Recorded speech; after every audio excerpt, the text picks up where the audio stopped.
guys, how's it going? This is the Kitchen Fairy with another recipe vlog for indorecipe.com, and for today's recipe it is beef and mixed veggies stir fry. Check out the full video and I'll see you soon again. Bye. Brown 500 gram of beef,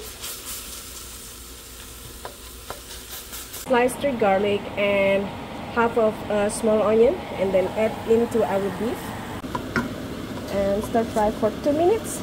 Then we're gonna add in our veggies. In 400 gram of mixed veggies,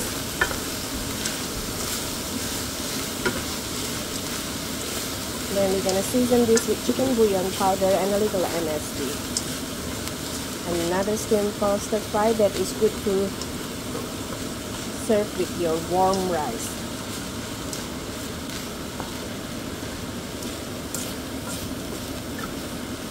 And you can add 1/4 cup of water because these veggies were frozen.